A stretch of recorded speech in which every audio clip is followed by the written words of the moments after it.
اعوذ باللہ السمیع العلیم من الشیطان الرجیم بسم اللہ الرحمن الرحیم الحمد للہ والصلاۃ علی آلہ اما بعد فقد قال اللہ تبارک و تعالی فی الکلام المجید وللہ علی الناس حج البیت۔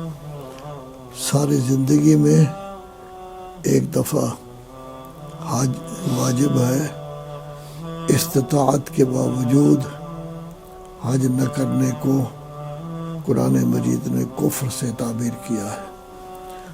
حج کرنے میں سب سے پہلا کام اس کا احرام ہے، تو کچھ چیزیں ایسی ہیں کہ احرام کی حالت میں ان کو ترک کرنا ہوگا۔ ان میں ایک بری شکار، صید البری، اس کا ذکر کیا گیا ہے۔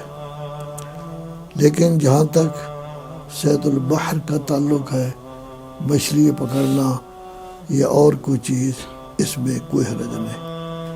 احل لکم صید البحر وطعامہ متاعا لکم وللسیارہ۔ صید البحر آپ کے لیے حلال ہے، آپ کے لیے باقاعدہ ایک اچھی کھانے پینے کی چیز ہے، اور جو لوگ سفر کرنے والے ہیں ان کے لیے بھی کھانے پینے کی چیز ہے۔ یہ قرآن مجید کی آیت بھی ہے، علماء کرام میں متسالم علیہ بھی ہے، روایات کافی پائی جاتی ہیں۔ ان میں ایک صحیح ابن مسلم ہے کہ مولا کائنات امیر المومنین علی علیہ السلام کچھ اشخاص کے پاس سے گزر رہے تھے جو حج کے لیے آئے ہوئے تھے۔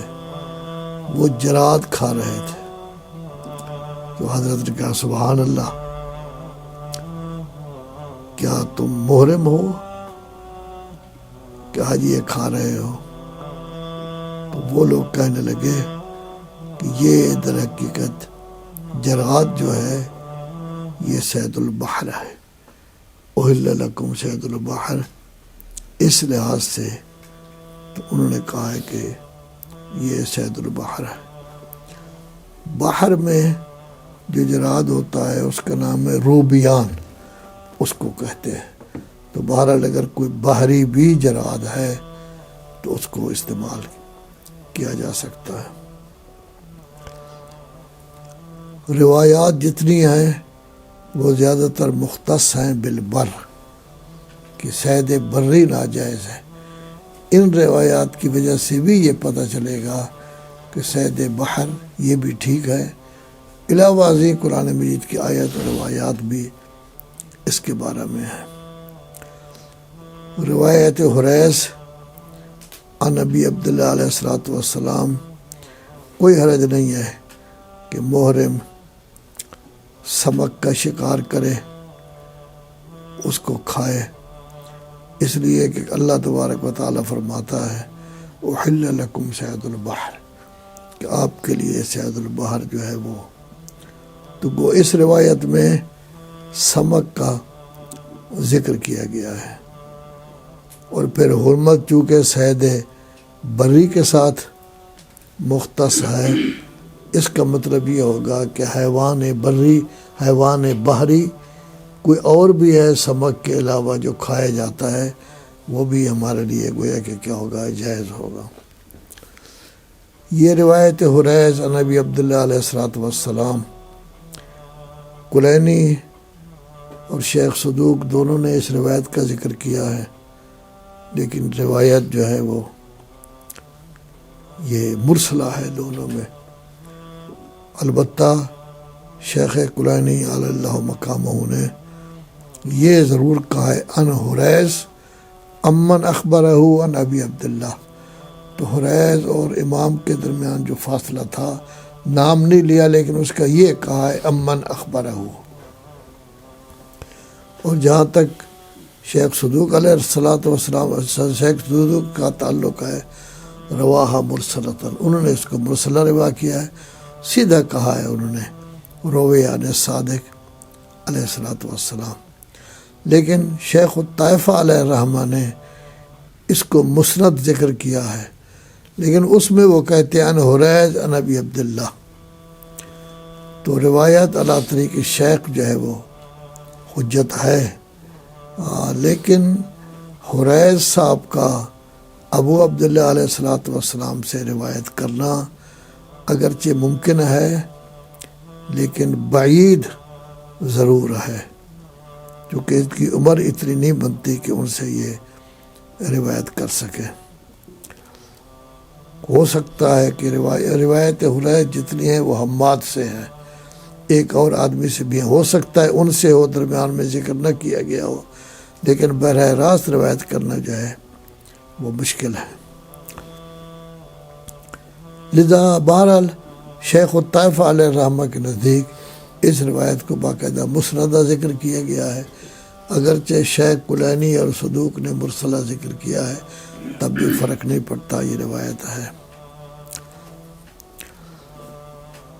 کلینی اور صدوق یہ دونوں اضبط ہیں شیخ سے نقل میں، لذا شیخ کے نقل پر اتفاق کرنا وہ ذرا مشکل نظر آتا ہے، لیکن بہرحال شیخ صاحب نے اس کو مسندہ جو ہے وہ ذکر کیا ہے۔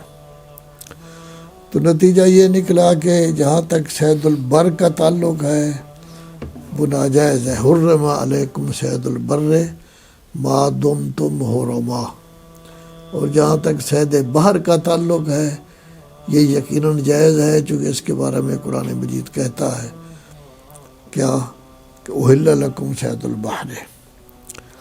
بعض ایسے حیوانات ہیں جن کی دو صنفیں ہیں، ایک صنف پانی میں بھی رہتی ہے اور ایک صنف جو ہے وہ باہر بھی رہتی ہے، تو ایسی صورت میں پھر کیا ہوگا؟ جیسے ابھی ہم نے بیان کیا ہے کہ جراد باہر بھی ہے، مکڑیاں، اور یہ ہے کہ روبیان کے نام سے ایک اس میں بھی ہے، بطخ جو ہے یہ باہر بھی رہتی ہے اور پانی میں بھی کافی وقت گزارتی ہے، تو ایسی صورت میں دیکھا جائے گا کہ کیا کرنا ہے۔ بعض حیوانات پانی میں بھی رہتے ہیں، باہر میں بھی رہتے ہیں، کلبت قاعدتاً ان کو بری کے ساتھ شمار کیا جائے گا، کیوں؟ اس واسطے کہ احل لکم سید البحر میں صرف باہر کا ذکر کیا گیا ہے، تو جو بر میں بھی رہتی ہیں تو وہ بری شمار ہوں گی، کیونکہ بر کا لفظ بھی اس میں آ جاتا ہے۔ ہاں البتہ وہ صنف ان کی ایسی ہے کہ وہ صرف پانی میں رہتی ہے، تو پھر وہ سید البحر جو ہے وہ شمار ہو جائے گا۔ معتبرۃ معاویہ بن عمار ابو عبداللہ علیہ الصلوۃ والسلام فرماتے ہیں کل شیء اصلہ فی البحر ویکون فی البر والبحر، محرم کے لیے اس کا شکار کرنا ٹھیک نہیں ہے، کیونکہ اگر وہ شکار کرے گا تو اس پر گویا کہ کفارہ آ جائے گا۔ حیوان بری اور بحری جب ایسے ہیں کہ اس میں بر میں بھی ہے باہر میں بھی ہے، دونوں میں ہے، تو ایسی صورت میں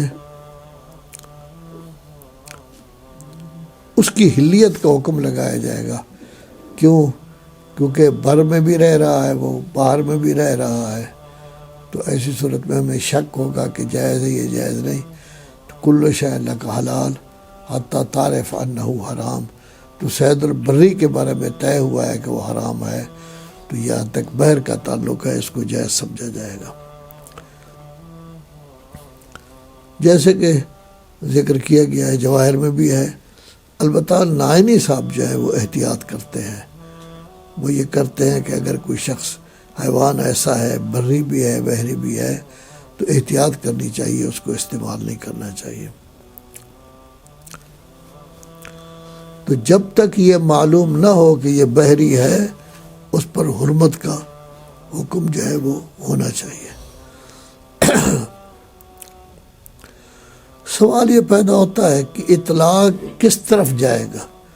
آیا اطلاق صرف بر کی طرف جانا ہے کہ جب کہا گیا حرم علیکم صید البر تو یہ مطلق ہے، بحری علیحدہ ہو تو تب ہوگا، وگرنہ نہیں ہوگا، یا دوسری طرف بھی وہ جا سکتے ہیں۔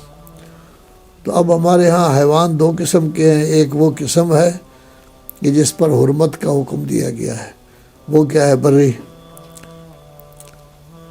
اور ایک وہ حکم ہے کہ جس پر جواز کا حکم دیا گیا ہے، اس کو گویا کہ کیا کہتے ہیں؟ بحری کہتے ہیں۔ تو ایسی صورت میں یہی ہوگا کہ جو صرف بر میں ہوتا ہے وہ یقیناً ناجائز، جو صرف باہر میں ہوتا ہے وہ یقیناً ناجائز۔ دونوں جگہ آتا ہے تو اصلی کیا شمار ہوتا ہے؟ جہاں اصلی شمار ہوتا ہے اسی کا لحاظ جو ہے وہ کیا جائے گا۔ حیوان مختلف قسم کے ہوتے ہیں۔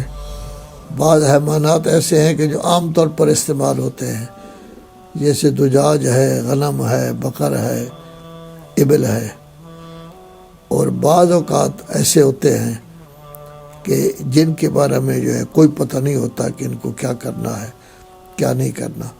تو جہاں تک حرمت کا تعلق ہے وہ مختص ہے بالبری، بحر میں جو کچھ بھی ہوگا اس کو جواز سمجھا جائے گا، اور اس میں نصوص کثیرہ جو ہے وہ پایا جاتی ہیں۔